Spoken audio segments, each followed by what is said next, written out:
Presiden Jokowi ketakutan kalau Pilpres ini berlangsung 2 putaran.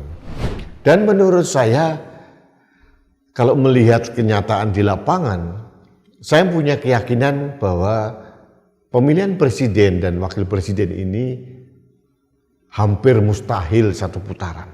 Saya mempunyai keyakinan akan berlangsung 2 putaran. Agak berat kalau Prabowo Gibran mendapatkan 50% plus 1 misalkan dalam putaran pertama. Berat sekali. Karena kita tahu ini adalah calon boneka. Calon yang mendapatkan privilege dari semua akses kekuasaan. Dan ini sudah menjadi rahasia umum. Gitu.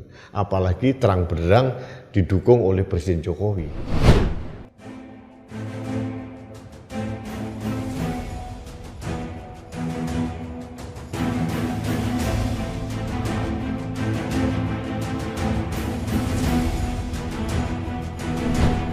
Halo sahabat Indonesia, kita bertemu kembali dalam Opini Rudy edisi hari Minggu.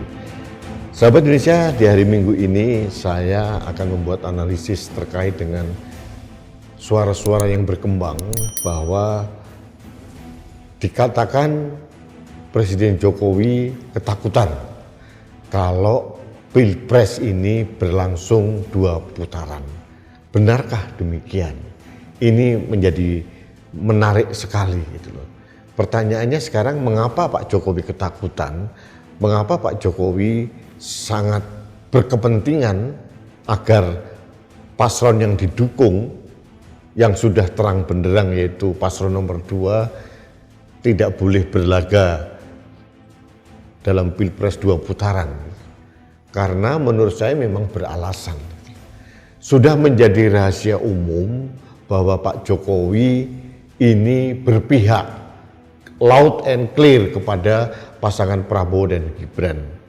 Ini tidak bisa dibantah. Bahkan oleh pembantu presiden sekalipun sudah disampaikan juga bahwa dukungan presiden kepada Pak Prabowo dan Gibran ini sudah terang benderang.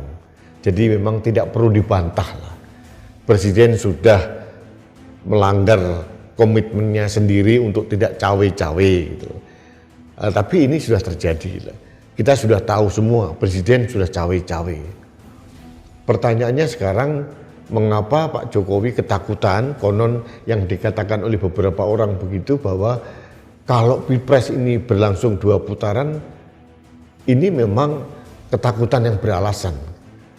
Karena menurut saya, kalau akan terjadi Pilpres 2 putaran, katakanlah Prabowo, Ganjar, atau Prabowo dengan siapa begitu, sudah pasti akan menjadi keniscayaan kelompok-kelompok yang bukan 02 itu akan bersatu, akan melawan 02. Katakanlah Ganjar Pranowo bertemu dengan Prabowo di putaran kedua misalkan. Sudah pasti para pendukung atau pemilih paslon nomor urut 1 yaitu Anies Baswedan dan Caimin sudah pasti tidak mungkin mendukung Pak Prabowo Subianto yang notabene didukung Pak Jokowi.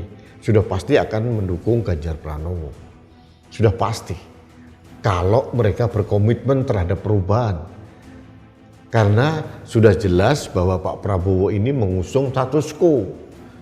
Melanjutkan saja apa yang sudah dirintis oleh Pak Jokowi. Sedangkan paslon 01 jelas mengusung perubahan. Paslon 0 urut 3 Ganjar Pranowo Mahfud MD mengusung perbaikan di segala lini. Akhirnya kita bisa tahu kalau terjadi 2 putaran sudah pasti paslon 01 akan bergabung dengan paslon 03. Itu keniscayaan karena jargon dan visi misinya sama. Akan menjadi tidak nyambung kalau akhirnya kelompoknya Pak Anies, pemilih Pak Anies ini bergabung pada Prabowo. Ini kan akan berlawanan.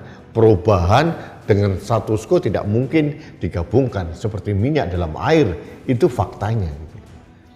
Dan menurut saya, kalau melihat kenyataan di lapangan, saya punya keyakinan bahwa pemilihan presiden dan wakil presiden ini hampir mustahil satu putaran. Saya mempunyai keyakinan akan berlangsung 2 putaran.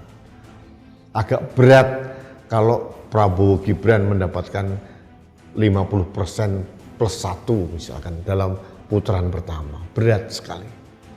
Karena kita tahu ini adalah calon boneka. Calon yang mendapatkan privilege dari semua akses kekuasaan, dan ini sudah menjadi rahasia umum, apalagi terang benderang didukung oleh Presiden Jokowi.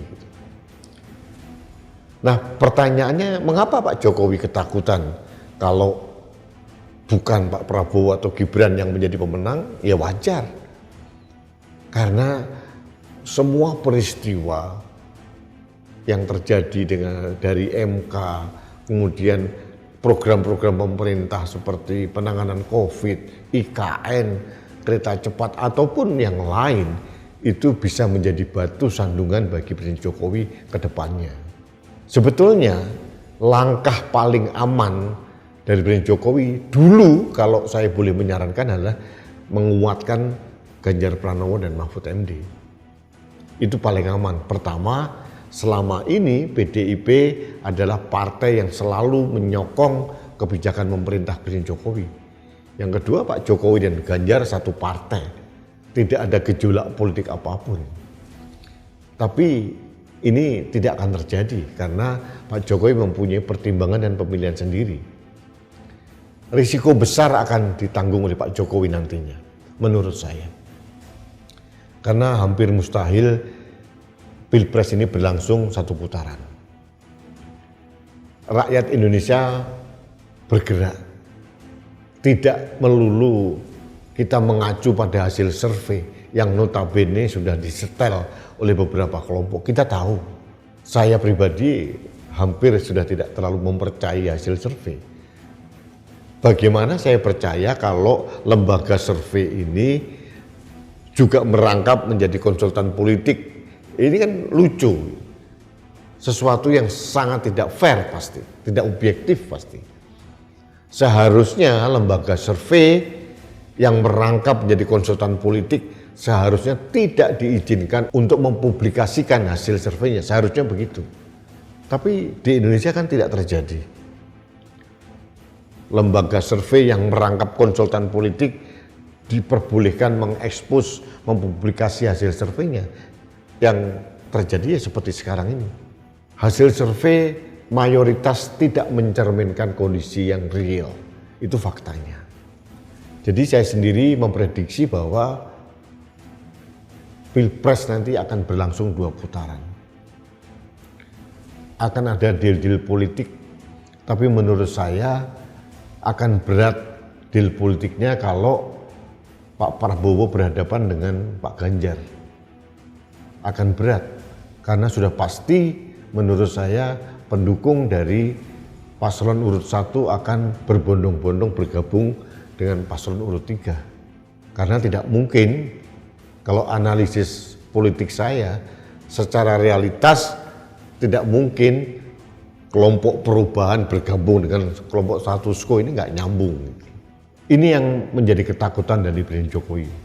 Makanya banyak hal yang dilakukan oleh pemerintah dan oleh kelompok-kelompok yang seolah-olah dalam tanda kutip diindikasikan mendukung total pasangan paslon nomor 2. Pemilu adalah salah satu bagian dari tools demokrasi kita. Kita sedang mempertaruhkan level demokrasi kita. Dan untuk itu saya berharap rakyat tetap berdaulat.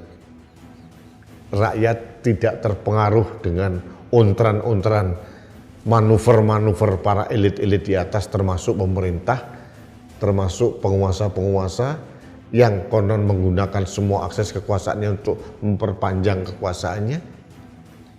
Rakyat harus merdeka untuk menentukan pilihannya, dan pembelajaran politik, kecerdasan politik rakyat ini yang akan menjadi ketakutan kalau Pak Prabowo kalah, sudah pasti. Karena bagi saya hukum tabur tua itu akan berjalan. siapa menabur angin, dia akan menuai badai. Itu yang akan terjadi. Dan menurut saya, dalam proses demokrasi kita sekarang ini, saya begitu meyakini bahwa rakyat mempunyai kecerdasan untuk memilih pemimpin yang terbaik. Rakyat di bawah tidak terpengaruh dengan hasil survei. Karena sekali lagi saya katakan, hasil survei belum tentu mencerminkan apa adanya. Jadi kita tunggu saja perkembangan seperti apa. Apakah ketakutan Presiden Jokowi yang disinyalir oleh beberapa kelompok, beberapa pengamat itu akan terjadi, akan terbukti. Kita tunggu saja tanggal 14 Februari. Kalau saya meyakini bahwa Pilpres ini akan berlangsung 2 putaran. Ini hitung-hitungan politis saya, karena sampai sedetik ini saya belum melihat kekuatan dari paslon manapun untuk bisa meraih dukungan lebih dari 50% suara. Itu keyakinan saya. Tapi tetap aja kita tunggu hasilnya seperti apa. Satu hal yang saya percaya, rakyat Indonesia sudah cerdas, rakyat Indonesia sudah merdeka, dan mereka akan berdaulat memilih pemimpin yang terbaik untuk dirinya dan untuk bangsa dan negara. Itu keyakinan saya. Baiklah sahabat Indonesia, terima kasih Anda telah mengikuti Opini Rudi di hari Minggu ini. Salam hormat saya untuk Anda sekeluarga. Kita bertemu kembali dalam Opini Rudi selanjutnya. Salam satu Indonesia, salam Pancasila, salam Indonesia gemilang. Saya Rudi Eskamber.